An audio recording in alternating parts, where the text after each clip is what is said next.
Olá, amigos, boa noite. Mais uma vez aqui, mais uma quarta-feira, uma noite tão especial, como nós costumamos dizer, porque é a nossa noite de reflexões do Evangelho e nesses tempos de pandemia, estamos fazendo nossas reflexões das quartas-feiras na obra Pão Nosso de Emmanuel, através da psicografia de Chico Xavier. É uma obra toda calcada em cima de citações do Novo e até do Antigo Testamento, mas muito especialmente do Novo, das palavras de Jesus. Assim, agradecemos amigos que já estão conosco: Tânia, Isabel, Terezinha, Ana Maria, Laura, Girce. São muitos amigos que estão já conosco nesse instante, para nós termos a oportunidade de mais uma vivência juntos.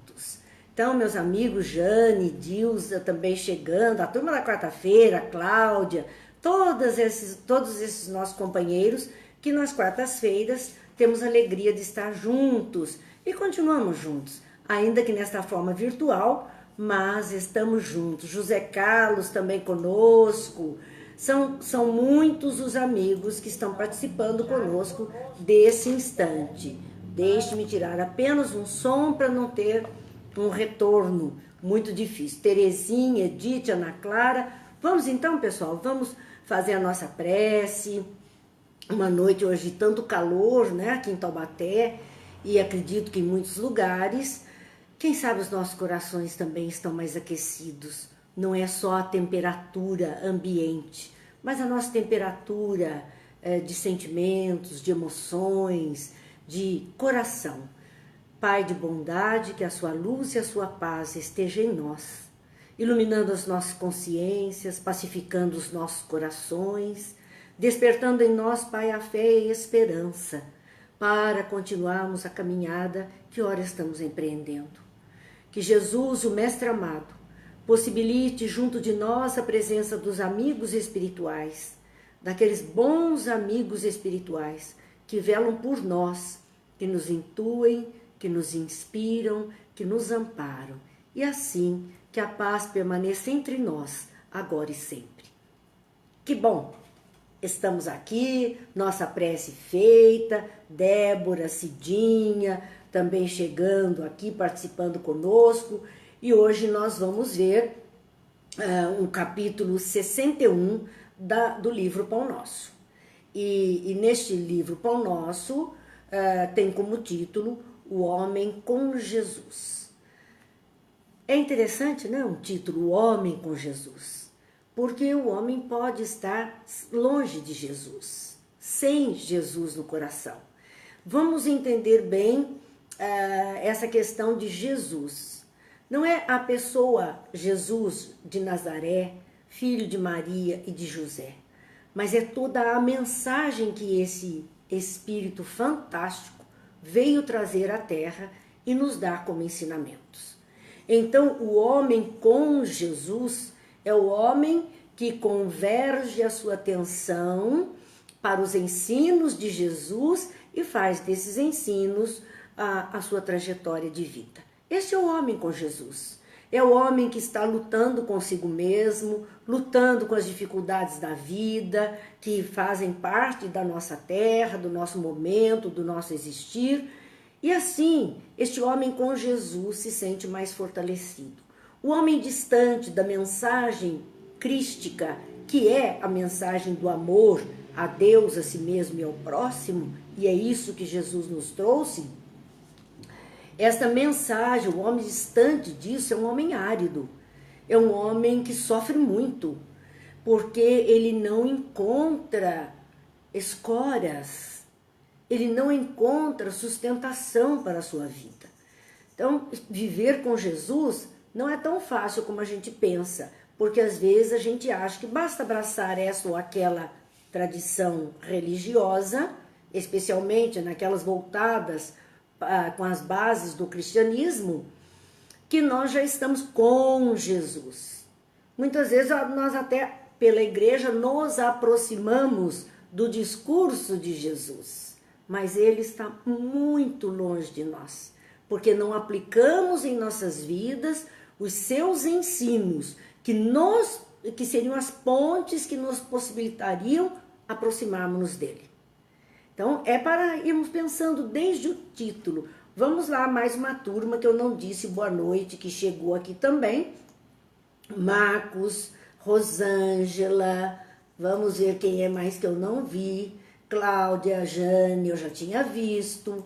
Vamos ver, então, Terezinha, Maria Cristina, Divone, Dolores, Tiago, Ana Clara, que eu já tinha visto, Edith, Terezinha, Valéria, Ivete. São muitos amigos, graças a Deus, que estão conosco. Márcia, Mona Lisa, Cida, nós agradecemos muito. Vamos então refletir sobre esta questão, que é o estudo da página de número 61 do livro Pão Nosso de Emmanuel, O Homem com Jesus. E toda a página se desenrola em cima de um versículo da carta de Paulo aos Filipenses. Está a frase foco deste estudo de hoje, é do capítulo 4, o versículo 4. Mas vamos lembrar um pouquinho como nós gostamos de fazer, né? Quem são filipenses? Para quem Paulo escreveu? Qual era a intenção? Qual era o conteúdo dessa carta? E por que ela é tão importante para nós até hoje, a ponto de podermos tirar um versículo de Jesus citado, um versículo citado por Paulo numa carta e ser atual nos nossos dias. Mais boa noite a Célia, Carlinhos, Mara, que estão também chegando conosco aqui. Essa carta foi escrita, não se sabe precisamente, mas se estabelece que entre o ano 53 e 58 depois de Cristo. Teria Paulo escrito na prisão em Roma para a igreja de Filipos. Então, filipenses são os habitantes ou os nascidos em Filipos, uma cidade, lembram-se, é a primeira cidade rica, por sinal, e é a primeira cidade visitada por Paulo, que recebe a sua mensagem e que, a partir daí, colabora mesmo financeiramente para que Paulo consiga levar a proposta do cristianismo a outras paragens. Muito interessante isso. Não tem como não ter ajuda, né, material para desenvolver projetos na vida material. É preciso esta ajuda dos companheiros para aquilo que diz respeito à parte material, já que Paulo era o grande responsável pelo que vinha do lado espiritual, do lado moral, do lado evangélico. Então, nessa carta, Paulo exorta os filipenses, os primeiros cristãos de Filipos, a permanecerem firmes na fé, em união. Permanecer firme na fé é na fidelidade ao ensino que eles estavam, então, recebendo. Mas veja que ele faz um convite, já que é uma igreja, uma iglésias, uma assembleia, um conjunto de pessoas, esse grupo de pessoas voltados para esse ensino, ele pede para que permaneçam firmes na fé em união, na fidelidade aos ensinos em união. Quer dizer, todos podendo juntos fazer realidade aqueles ensinos que Jesus trouxe e que eles estavam então recebendo. E trabalhar juntos para defender a fé. Então não basta apenas nós gostarmos, nos sentimos bem, termos o zelo de manter íntegra a mensagem. Não basta. Era preciso que aqueles que assim abraçam o conteúdo do ensino de Jesus zelassem para defender a fidelidade a esses ensinos. É para isso que ele escreve. Defender a fidelidade.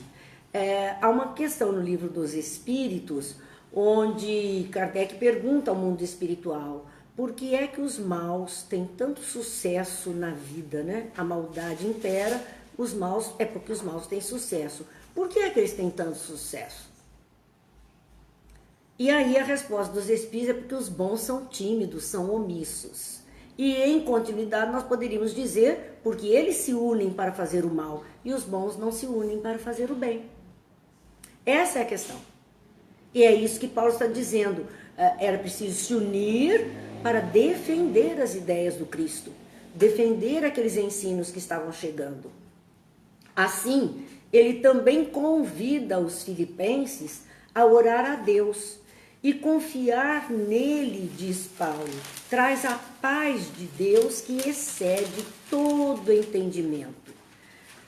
Confiar em Deus, orar a Deus, isso pacifica o coração. Isso dá força para aquele que ora, para aquele que confia, e ele segue adiante. Então, nós temos que ver que esta carta, embora escrita àquela época e para aquele público, se adequa perfeitamente às nossas necessidades atuais. A necessidade da fé, a necessidade de expressar a fé junto de outras criaturas, a necessidade de zelar pela integridade da fé desses ensinos e a necessidade de orar a Deus, vincular-se em prece, em oração, em vibração, para ser então o alimento da alma que fortalece, que acalma e que nos ajuda. No fundo, e isso é muito interessante, porque Paulo está falando de fé, de confiança, de zelo, de estar unido, e ele está preso numa caverna. Ele está preso num calabouço. Como pode, né, uma pessoa, será que se nós estivéssemos na condição material em que ele se encontrava, será que nós também teríamos toda essa garra para não só alimentar a nossa fé, mas ainda conclamar as outras criaturas a comportamentos de zelo, de cuidado? E ele fala disso com muita alegria, ele tem a alegria da fé, ele tem a alegria do regozijo, isso é a felicidade, a alegria. Por isso esta carta aos Filipenses é também conhecida como a carta da alegria, porque ele convoca o cristão a ser alegre, porque ele tem razões para ser alegre. As razões são os ensinos de Jesus, o cuidado desses ensinos e a prática desses ensinos e, sobretudo, a confiança em Deus que traz a paz interior. Diga-se uma pessoa assim, com essas qualidades todas muito bem trabalhadas, não é uma pessoa alegre. Embora todas as dificuldades que ela enfrente, ela é capaz de ser alegre. Porque ela confia, porque ela sabe que tem razões e porque ela sabe que haverão soluções também. Então, essa é a carta da alegria, a carta aos Filipenses. E é interessante, essa carta tem 4 capítulos. E esse item que Emmanuel desenvolve é o capítulo 4. Mas no capítulo 3, nós temos um testemunho de Paulo. É interessante porque biografias de Paulo, nas cartas, no Novo Testamento, no Atos Apóstolos, ela não está escrita por extenso, biografia do apóstolo Paulo, ou de Paulo, dos gentios, não tem essa biografia escrita.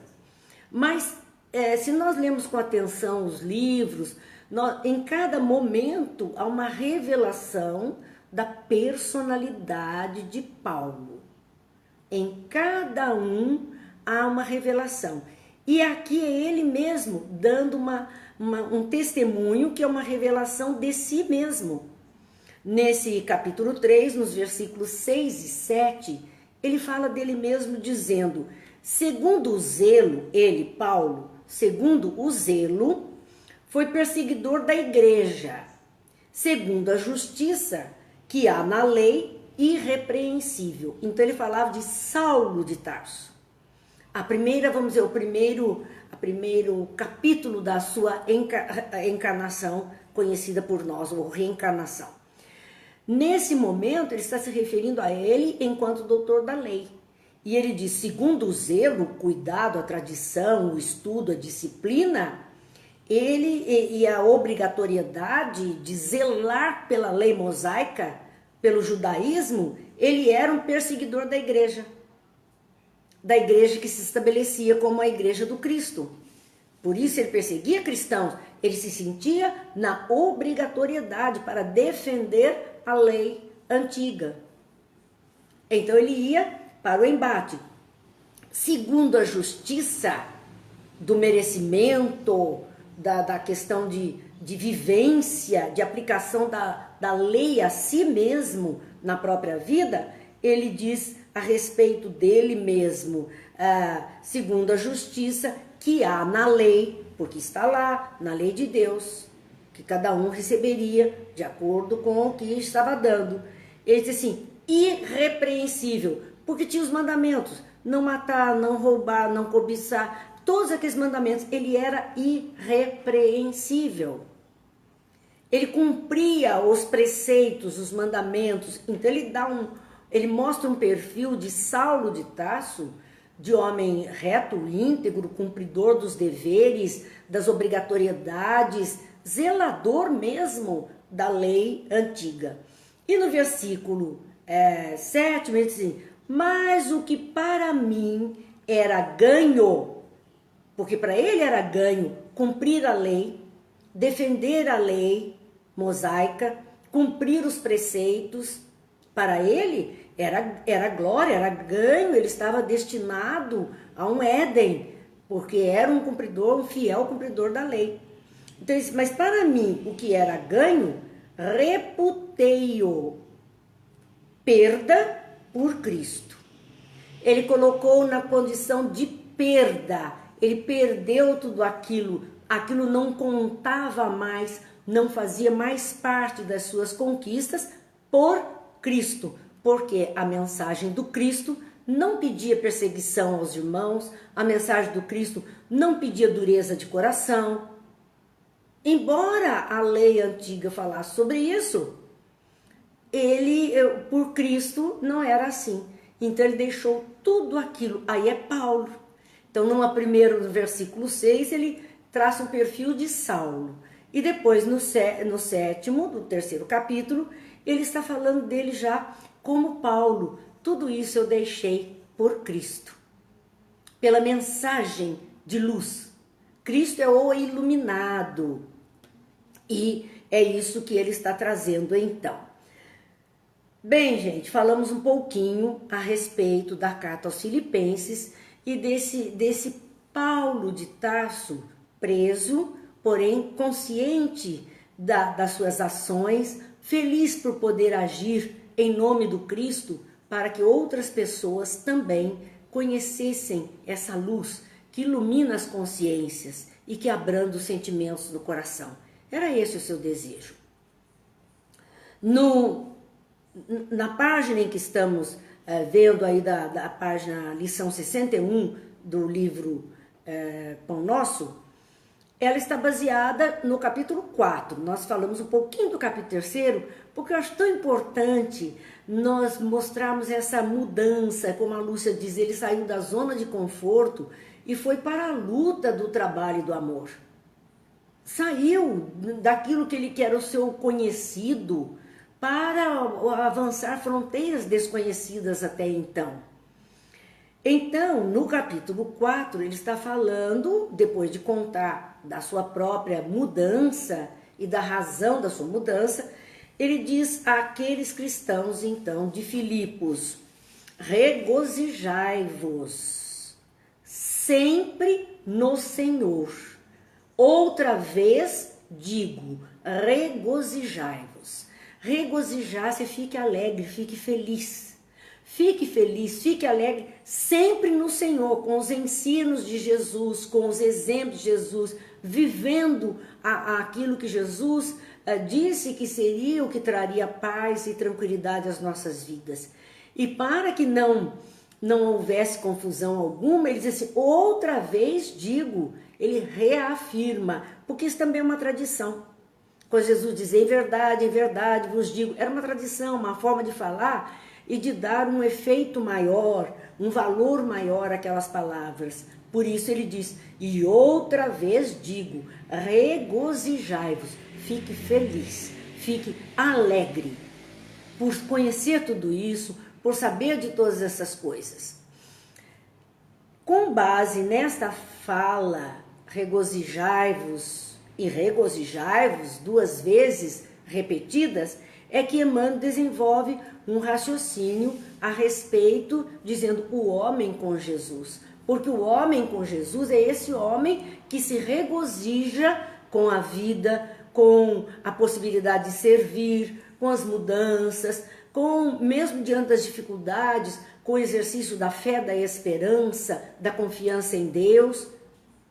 Então é deste homem que Emmanuel está dizendo. E ele diz simplesmente que o homem com Jesus, ele ergue-se.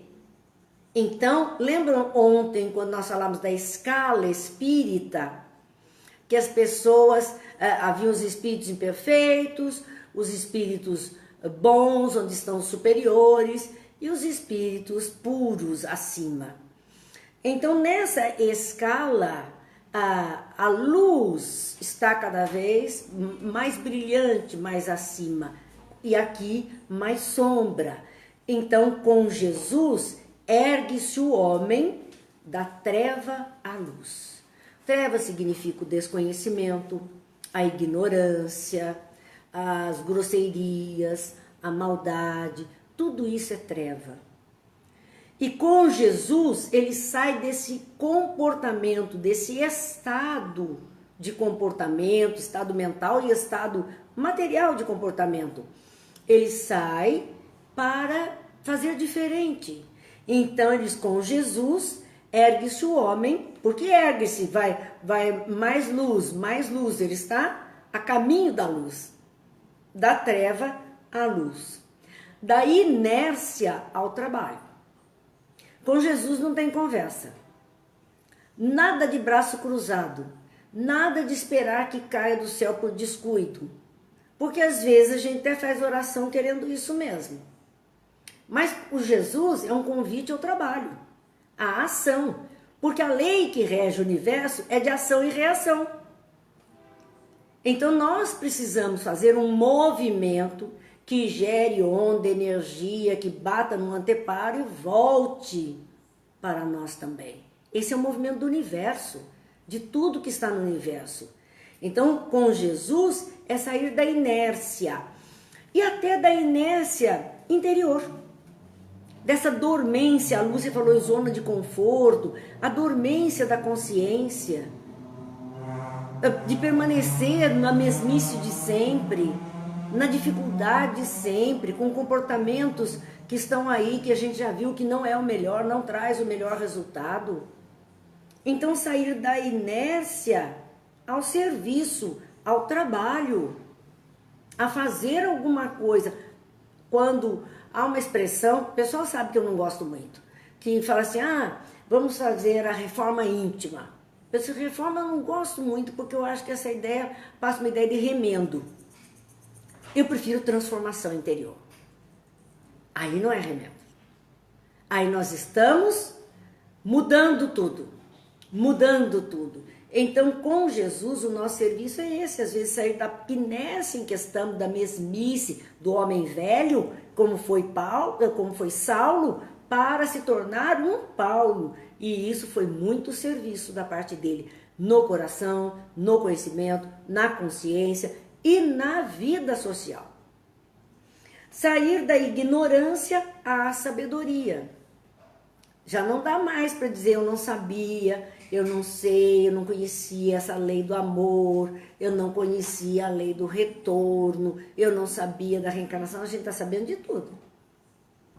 Então, com Jesus, é sair da ignorância, é ter o conhecimento, mas não é só se entupir de conhecimento, não é virar uma enciclopédia, não é isso, é usar o conhecimento na própria vida. Então, sair da ignorância à sabedoria.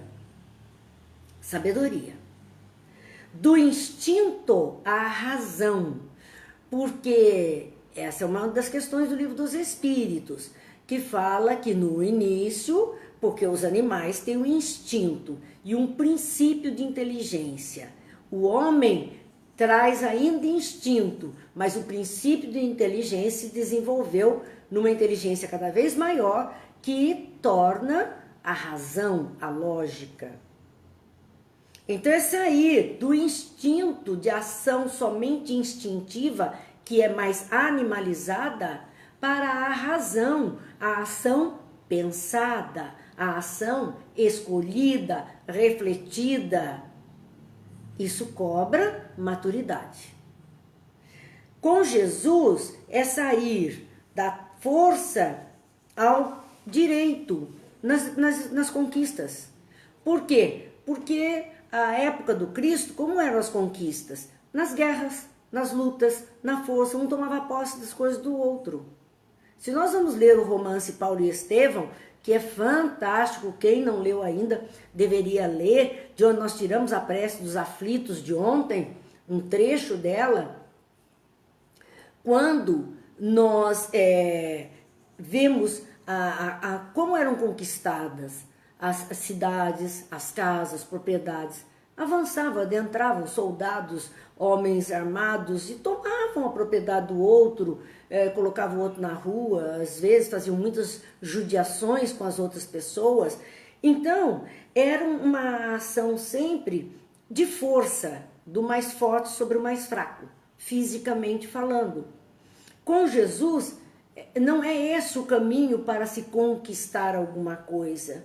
O caminho com Jesus não é o da força, é o do direito. Só que direito também nós temos deveres. Com Jesus é assim, direitos e deveres. Então é a conquista no direito de poder ter, de receber. É diferente, sem guerra, sem destruição, sem briga. Esse é o caminho com Jesus. O homem ergue-se, diz Emmanuel, do egoísmo à fraternidade. Olha, ego, eu. Egoísmo é esse olhar voltado apenas para mim. É a individualidade do ser, e quando é muito exacerbado, é um negócio muito sério, porque daí não existe ninguém mais no mundo. Só o que me interessa é que tem valor. Sair do egoísmo à fraternidade, fratelli significa irmãos. Ao exercício da irmandade, sair do eu para o nós, sair do ego para o alter ego, passando para o nós. Com Jesus o olhar é esse. Não se pensa somente em si, se ocupa também de um olhar para o outro, para os outros, para contribuir no meio em que está. Ocupa-se também dos outros. Sair é elevar-se da tirania à compaixão, porque tirania também era um comportamento normal à época do Cristo, e ainda vemos hoje pessoas tiranas, que dominam, que mandam, que estão ali impondo ao outro tanta coisa, essa tirania, e que maltrata, que escraviza o outro. A compaixão, a piedade, e não essa dureza no coração. Ergue-se da violência ao entendimento. Isso aqui também é muito lindo dessa reflexão de Emmanuel, porque nós falamos tanto em violência. E como acabar com a violência? E a violência é ocasionada pelo egoísmo, pelo orgulho, por todas essas paixões, por essa materialidade terrena, por todo esse viés de treva, de inércia, de ignorância, de instinto, de força, de tirania. A violência vem daí. Mas na medida em que se tiver entendimento, conhecimento, orientação, por isso o trabalho com criança é fundamental. Dar boa orientação para as crianças. Se nós não podemos hoje reeducar até os mais velhos, biologicamente falando, que tem esses comportamentos, nós podemos educar esses espíritos recém-reencarnados, que estão na infância. E que futuramente agirão, então, com entendimento sobre este ou aquele fato, usando as leis possíveis, usando a fraternidade, a compaixão, a sabedoria, se aplicando no serviço, usando a razão, o direito, conhecendo o direito. E esses sim trarão esse mundo melhor para todos nós. Mas ele virá por conta do entendimento e a violência tenderá a diminuir. Porque o homem já terá percebido que isso não é o comportamento ideal. Então, são coisas que com Jesus vão mudando. Veja que conhecer Jesus nos seus ensinamentos e pensar sobre eles e buscar um pouquinho de entendimento e, sobretudo, um pouquinho de aplicar esses conhecimentos, vai nos dar todas essas qualidades maravilhosas de espíritos um dia superiores, embora hoje imperfeitos. Então nós teríamos a condição de chegar lá. Com Jesus o homem se ergue da posse mentirosa à procura dos bens imperecíveis. Do que ele fala como posse mentirosa? As coisas da terra. A gente acredita mesmo que é dono da casa? Dono do terreno, do carro? Vai levar? Não. Não vamos levar nada. Isso é uma posse enganada, mentirosa. Se nós pensarmos nos terrenos ou da própria casa que hoje habitamos, quantos já foram donos dele? Quantos já tiveram a posse, se achavam donos e, de repente, foram deixando, passando de mão em mão, chegou em nós. E um dia também nós vamos deixar. Então essa é uma posse mentirosa. Você acredita que é para sempre? É nada. Vai durar um período nas suas mãos. Depois muda de mão. É uma posse enganada. E a gente vive na terra para conquistar estas coisas. Essas posses mentirosas. Não que a gente não precise do terreno, da casa, do conforto, do carro. Precisamos de tudo isso. Mas precisamos ter a consciência que nosso investimento na vida não pode ser só isso. Não pode, porque esse investimento eu vou deixar. Ele vai falir um dia, porque eu vou ter que deixar. Então, com Jesus, a gente sai desse olhar único para a conquista material e vamos à procura de bens imperecíveis, as conquistas da alma. A Tânia usa a palavra correta, só temos o usufruto, é verdade. Somos usufrutuários dessas coisas que o mundo oferece. Não somos donos. Nós somos donos só das nossas próprias escolhas, daquilo que estamos construindo enquanto forma de viver. Portanto, vamos em busca de bens imperecíveis, que ninguém poderá roubar. É aquilo que Jesus fala, que a traça não rói, que a ferrugem não corrói, que o ladrão não rouba. Porque tudo mais a traça rói, a ferrugem corrói, o ladrão vai roubar. Mas estes bens imperecíveis, não. Esses bens imperecíveis são as conquistas que nós vamos levar. É a bagagem que estamos fazendo para carregar conosco. Emmanuel ainda continua sua lista. Vejam que ele faz uma lista primorosa nessa lição 61 do livro Pão Nosso, dizendo: o homem ergue-se da conquista sanguinolenta à renúncia edificante. Não quer mais o embate, é preferível renunciar, para não ter a guerra, para não ter a destruição, para não ter tragédia. Ele abre mão. Com Jesus ele vai abrindo mão. Ele ficou mais fraco por causa disso? Não. Ele ficou mais sábio. Porque o embate da conquista sanguinolenta seria muito mais doloroso. Doloroso.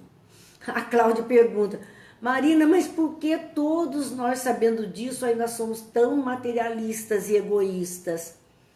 Olha, Cláudia, opinião própria, gente. Por favor, não considerem isso como uma verdade, é apenas um viés do nosso olhar.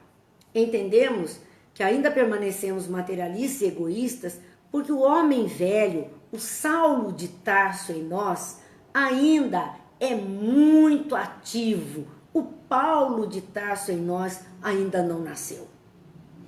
Aquele que abriu mão das convicções, do modo de ser, em favor das coisas do Cristo. Nós ainda não nos decidimos verdadeiramente em seguir os ensinos de Jesus, só por isso. Ainda permanecemos, mesmo sabendo, tá, eu sei a lição. Sabe quando o médico prescreve lá uma receita e nós guardamos a receita na gaveta e vamos continuar com a dor? E vamos continuar com a dificuldade? Mas espera, você... Não, a receita está lá guardada. Eu só não comprei o remédio. Tá aí. Exatamente isso. Nós somos assim, ainda. Indecisos, fraquinhos na fé, na convicção, fracos em tomar atitudes. Seguimos muito a moda, a onda dos outros. Sabe? Porque dá menos trabalho.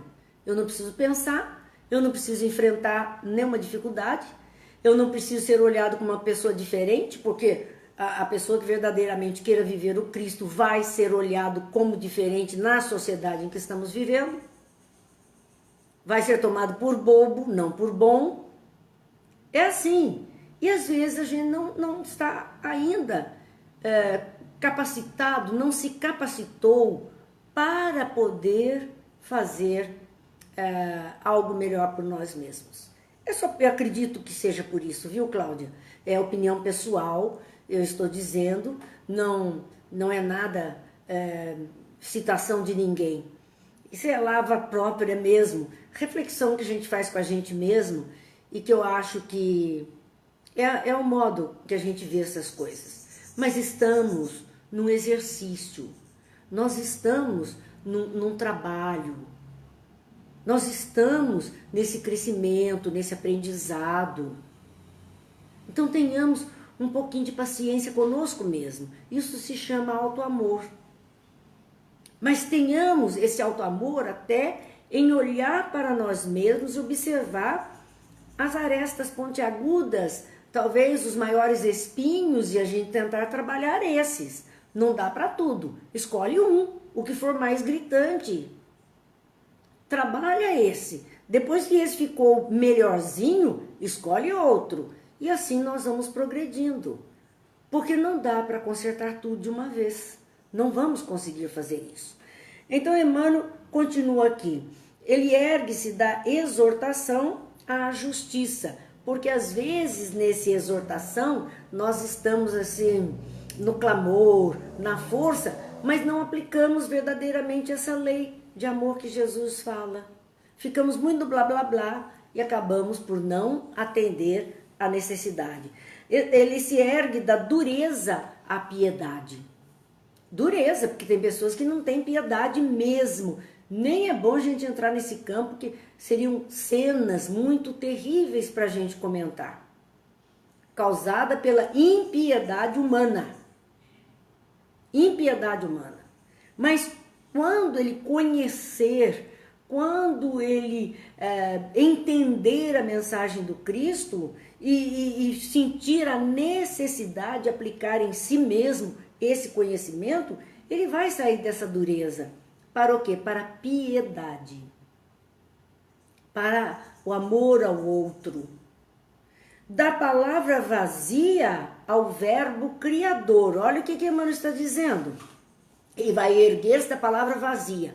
Porque nós temos muito de palavra vazia. Sabemos, eu gosto de ver carros, né, para-choque de caminhão, sempre com uma frase de efeito, pessoas aqui no Face que vão colocando frases de efeito lindas, sim, lindas, emocionantes, mas às vezes só isso. Naquele momento tocou o coração, naquele momento achamos bonito, decoramos a frase para num próximo momento, né, fazer valer essa frase em algum lugar, porque achamos importante. Só. Palavras vazias. Com Jesus, nós vamos passar ao verbo criador. Há uma diferença entre a palavra vazia, que seria apenas uma oratória, ou da boca para fora, como nós dizemos, Mas agora nós vamos para o verbo criador, a ação, o fazer. Não apenas o falar. O fazer, o executar, o criar. Nós estaremos com o verbo criador, com a ação que produz algo positivo, não mais com apenas a fala, mas implica num movimento que resulte em algo maior. Boa noite, Eliana, Valéria, Terezinha, Gil. Nós vamos vendo aqui o pessoal de vez em quando, aqui damos uma olhadinha, a Edna, que nós não tínhamos visto, a Beth. Que bom que estamos aqui refletindo sobre essa maneira de ver a vida com Jesus, o homem com Jesus. Passa então o homem da monstruosidade à beleza. E veja que não é monstruosidade física e nem beleza física, porque nós também temos aquele ditado antigo, né? Por fora bela viola, por dentro pão bolorento. Jesus não disse essas palavras, mas ele diz por fora sepulcros caiados, por dentro cheio de podridão. Não é desta beleza que Jesus está falando, que Emmanuel está falando. Quando ele está falando para sair da feiura, sair da monstruosidade para a beleza, monstruosidade são as deformidades da alma. Para a beleza da alma. A alma que se eleva, ela subiu um degrau, é a alma que deixou a feiura do seu comportamento e abraça agora um comportamento mais belo, mais leve, mais suave. É disso que ele então nos fala. Se ergue do vício à virtude. Trazemos um punhado de vícios conosco. Os vícios foram atitudes, comportamentos tão repetidos por nós que entraram no automático, fazendo parte do nosso existir, e nós não nos ocupamos mais porque simplesmente aquilo vai se repetir atendendo a nossa necessidade e estamos envolvidos com esses vícios. E são muitos vícios, não só vícios orgânicos, vamos dizer assim, vícios mentais, vícios da língua falada, vícios de sentimentos negativos, depressivos. Tem pessoa que gosta, se coloca nesse quadro para chamar atenção, para ganhar a presença do outro, enfim, coisas da alma. Mas vamos sair desse vício, passando para a virtude, que é a qualidade do ser bom, que é a qualidade da integridade, da retidão, da caridade, da amorosidade, da espiritualidade. Então nós vamos saindo com um exercício diferente, deixando aquelas repetições de comportamentos e sentimentos que não interessam mais, passamos para algo diferente, algo que nos completa, que nos ajuda. Erguer-se do desequilíbrio à harmonia, porque com esses comportamentos nossos mais animalizados, mais instintivos, quanto desequilíbrio. Saímos da linha, saímos do equilíbrio com a lei do amor e vamos cair pelo ódio, pelo rancor, pela dureza de coração. Isso é desequilíbrio da alma. Desequilíbrio. Perdemos o rumo que é traçado por Deus.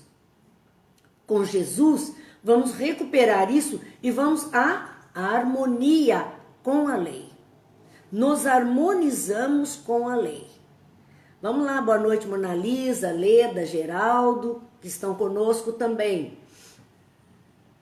Ele ergue-se da aflição ao contentamento. Às vezes, nós temos aflições verdadeiras, duras, difíceis, situações que provocam estados de alma que nos tiram do equilíbrio. Por aflição, por querer solucionar, por querer uma resposta, por querer dar jeito naquele fato. Nos envolvemos num estado de aflição. Mas Jesus nos traz um contentamento, porque nem tudo que antes nos afligia, hoje nos aflige mais. Porque ele traz uma esperança, ele fala da nossa proteção divina, ele fala da necessidade de nascer de novo, ele fala de um reino dos céus. Então aquilo que antes era uma aflição, uma ignorância nossa, uma interrogação na alma, nós vamos construindo algo diferente. Vamos. Do pântano ao monte, ele está se referindo a altitudes. O pântano, a região mais baixa, mais difícil, subir aos pícaros, aos montes. Com Jesus nos elevamos, saímos daquele lodaçal da vida terrena para outros pontos mais elevados, mais seguros. E ele fala ainda, do lodo à glória. Então, veja que sempre ele trabalhou mostrando o inverso de um e de outro. O que sem Jesus nós teríamos visto desequilíbrio, aflição, pântano, nós teríamos lodo, nós teríamos trevas, ignorância, e com Jesus nós vamos conseguindo a glória, o contentamento, a harmonia, desenvolvimento das virtudes, e vamos. Então, Jesus nos convida à mudança. E é essa a proposta de qualquer doutrina cristã. E é essa a proposta de uma casa espírita séria. Ela não vai estar lá para resolver problema pessoal de ninguém, dar solução para a vida de ninguém, tirar o peso das costas da criatura com as mãos. Não, porque o próprio Jesus disse, vinde a mim, todos vós que estáis cansados e aflitos, e eu vos aliviarei. Ele não disse que ia curar, que ia isentar da aflição e do peso, ele só que ia aliviar. E ele justificava porque ele iria aliviar. Ele dizia, porque o meu jugo é leve, meu fardo é suave. Então, ele está ali mostrando para nós que com ele nós ganharíamos força, direção. Não a isenção das coisas que fazem parte ainda da nossa humanidade terrena. O homem, meu irmão, diz Emmanuel, regozijemo-nos em plena luta redentora. Homem, meu irmão. Emmanuel se coloca como irmão de caminhada. Um espírito que já está nos orientando como um professor e se coloca então como um irmão de caminhada. Regozijemo-nos, fiquemos felizes em plena luta redentora. Porque a luta redentora tem como proposta um bem maior, a redenção da criatura, a remissão das dificuldades. Vamos ficar felizes diante desta luta. Que píncaros de angelitude poderemos alcançar se nos consagrarmos realmente ao divino amigo que desceu e se humilhou por nós? É assim que ele encerra a sua página. Que píncaros de angelitude, porque até na escala espírita, quando fala de espíritos bons e espíritos superiores, fala de anjos. E aí tem uma escala, anjos, arcanjos, querubins, serafins, nós vemos essa escala. Quer dizer que tem anjo menos anjo e um anjo muito mais anjo. Há uma escala, com mais sabedoria, com mais condição. Então, é disso que Emmanuel diz, que píncaros de angelitude, que ponto de angelitude nós poderemos alcançar. Primeiro, chegar à angelitude, já é uma glória.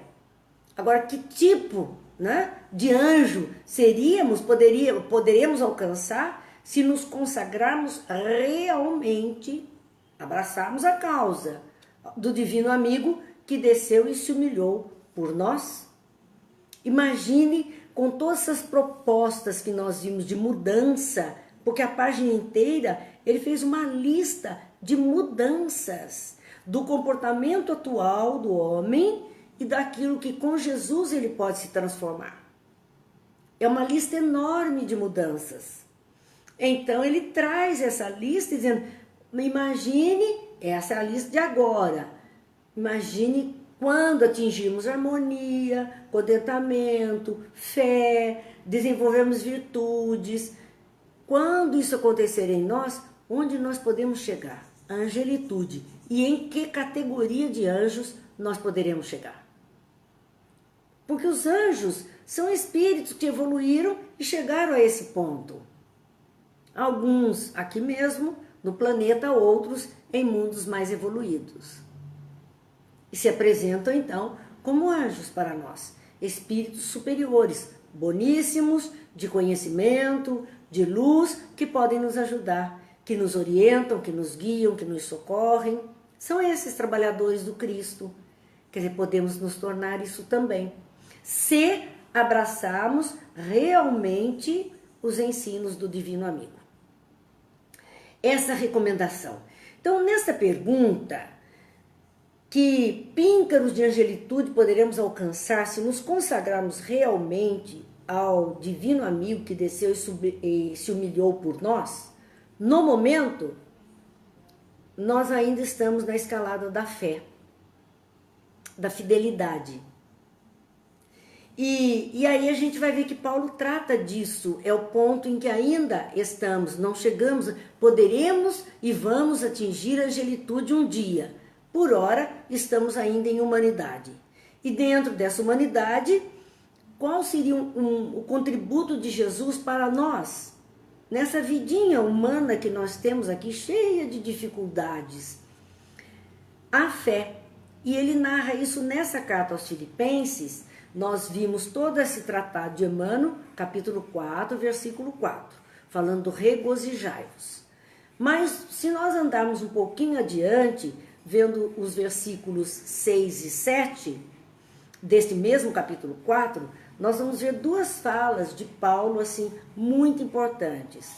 No versículo 6, não estejais inquietos por coisa alguma, antes as vossas petições sejam em tudo conhecidas diante de Deus, pela oração e súplica, com ação de graças. Então, olha o recado, quer dizer, que Jesus nos deixa de tal confiança em Deus, e Paulo reforça aos Filipenses: não estejais inquietos por coisa alguma. Por que nós nos inquietamos? Nossos corações se inquietam. A gente fica muitas vezes aflito com isso, com aquilo que está acontecendo, inseguro muitas vezes. E ele recomenda: não estejais inquietos por coisa alguma. Antes, quer dizer, proceda desta forma as vossas petições. Então a oração, o pedir a Deus verdadeiramente, sejam em tudo conhecidas diante de Deus pela oração. Vamos pedir. Lembra do pedir e obtereis? Pois é, vamos pedir a Deus. Em oração e súplica. Não é imposição, mas é o filho que suplica ao pai a ajuda. É humildar-se diante de Deus com ação de graças, dando graças a Deus e pedindo pelo equilíbrio, pela solução das nossas dificuldades. Então o convite que Paulo faz é esse: não se desesperem. Na hora da aflição, recorra à prece, abre o seu coração para Deus. Peça ajuda para que tenha força suficiente de vencer aquele momento difícil. E a paz de Deus, continua ele no versículo 7, que excede todo entendimento. Nós não temos noção, nós não temos entendimento desta paz que Deus propicia. Como Paulo estava em prisão, estava numa caverna, estava num calabouço e estava em paz e alegre. E aí a gente diz: mas como pode? Aqueles cristãos que iam para os circos romanos para ser devorados por fera, fogo, gladiadores, enfim, tudo aquilo que a gente sabe, como podia eles terem tranquilidade? Entregavam-se em oração, e essa oração trazia para eles o fluido da paz, da confiança. E a paz de Deus, que excede todo ensinamento, guardará os vossos corações e os vossos sentimentos em Cristo Jesus. A paz de Deus guardará os nossos corações e os nossos sentimentos em Cristo Jesus, na iluminação de Jesus. Aí passaremos. Passaremos a dificuldade com mais força, com mais confiança, com mais vontade, entendendo as vontades de Deus, as leis, porque a vontade de Deus está na lei do amor. Gente, enquanto não exercitamos este amor de uns para com outros, e amor não é isso que a gente vê, eu vejo muito, porque eu amo, porque eu amo, porque eu amo, tá bom, tá certo, gosto de expressar dessa forma. Amar é ter atenção, é ter cuidado, é ter zelo, é perceber o outro, é envolver o outro no cuidado. Isso é amar. Podem olhar a atitude de amor. Jesus não saiu dizendo para todo mundo eu te amo, eu te amo, eu te amo. Saiu curando, saiu alimentando, saiu amparando, dando conhecimento, iluminando. Essa era a expressão do amor. Então nós vamos ver que enquanto não entrarmos nesse comportamento de percepção do outro, de comprometimento com o outro, e o duro que a gente vê é porque nós temos esse exercício dentro do lar, em primeiro lugar. É o núcleo menor, é a menor sociedade, é a família. Para depois termos, então, condição. E às vezes as pessoas querem grandes missões, né, com a humanidade terrena, e dentro do lar é o caos. É a ausência total deste convite que é feito, né? E aí não teremos a paz de Deus. Que somos espíritos com consciência, e a lei de Deus está escrita na nossa consciência. Azar nosso, vamos desencarnar carregando todas essas culpas e vamos reencarnar de novo, juntos, para aprender mais um pouquinho.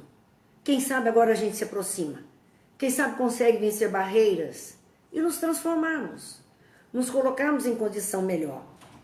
A confiança em Deus é o que nós verdadeiramente precisamos. Então, nós nos lembramos aqui de uma frase que diz: Deus garante seu amor e sua justiça, mesmo se sua resposta demorar. Às vezes, o tempo de Deus não é o nosso tempo. Às vezes, nós dizemos, mas Deus não me ouviu. Ele ouviu. Ele ouviu. A nossa emissão de pedido chegou. Só que agora, às vezes, a resposta demora um pouquinho, né? Vai ver que o sinal não está muito bom e demora um pouquinho para se resolver, mas resolve. Então, nós temos que ter confiança em Deus. Minha gente, chegamos ao extremo da nossa hora. Hoje, quarta-feira, é dia da nossa água magnetizada. Olha aqui, vamos todos nos lembrar e vamos pedir. Já que é para pedir, que possamos pedir, Deus, nosso Pai, conceda que a espiritualidade amiga traga estas águas que nós temos em mãos, os fluidos benéficos que todos necessitamos. A medicação, o calmante, a energia, a paz. Fluidifica, Senhor, as águas dos lares, as águas do mundo, para que esta humanidade verdadeiramente possa ir se abastecendo, ir se melhorando, ir recebendo aquilo que necessita. Que assim nós possamos então tomar a nossa água para abastecermos o nosso corpo e o nosso coração com esses fluidos benfazejos. Queremos deixar aqui a prece de Bezerra de Menezes, que é uma prece especialmente pelos doentes, pelos aflitos, por aqueles que estão em condição mais difícil.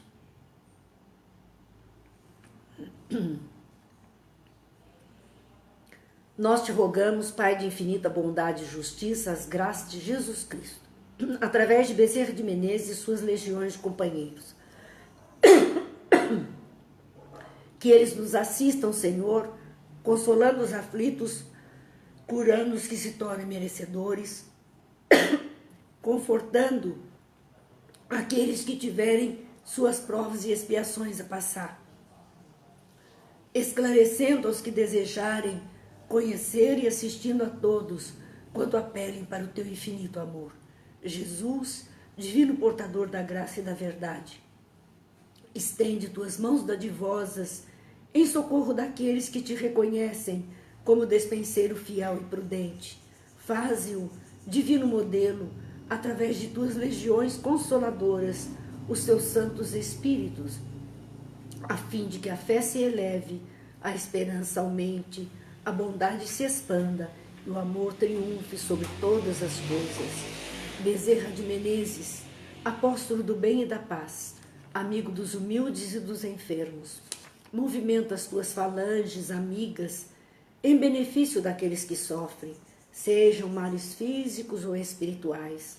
Santos Espíritos, dignos obreiros do Senhor, derramai as graças e as curas sobre a humanidade sofredora, a fim de que as criaturas se tornem amigas da paz e do conhecimento, da harmonia e do perdão, semeando pelo mundo os divinos exemplos de Jesus Cristo.